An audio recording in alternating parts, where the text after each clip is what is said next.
So gaano kahalaga na matutunan natin ang kasaysayan ng panitikan panahon ng mga Amerikano. So simula nung 1800 nasakop tayo ng mga Amerikano sa kamay ng mga Kastila. Sabi nga nila may digmaan daw, pero ang totoo po yan is bininta lang tayo ng mga Kastila sa kamay ng mga Amerikano. Siguro kita nila na talo sila, kaya bininta na lang nila tayo, no? Naggawa na lang sila ng kanang katang-isip na nagdigmaan. So bininta lang tayo, or sa tinatawag na Treaty of Paris, na bininta tayo higit na 20 milyong dolyar sa kamay ng mga Kastila. So unang pamana po ng mga Amerikano sa Pilipino is ang edukasyon, no?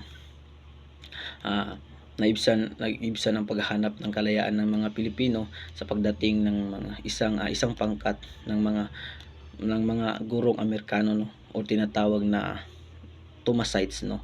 Sila ang nagtuturo, nagbigay ng bagong sistema ng pag-aaral, na sila ang mga nagtuturo sa Pilipino ng libre, at nagbigay sila ng libreng pag-aaral sa high school. So yan po ang unang pamana ng mga Pilipino, at marami pang iba. May katulad ng nagdala sila ng unang pelikula ng Amerikano sa bansa na gumagalaw na nagsasalita na walang tinig, no, at sila din ang napakilala na sa mga Pilipino na may fairy tale. So ang unang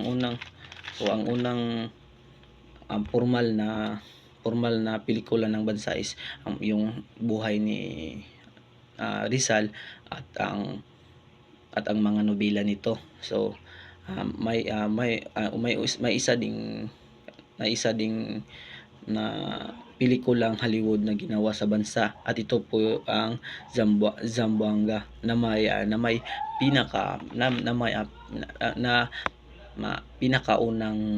pinakaunang underwater scene, no.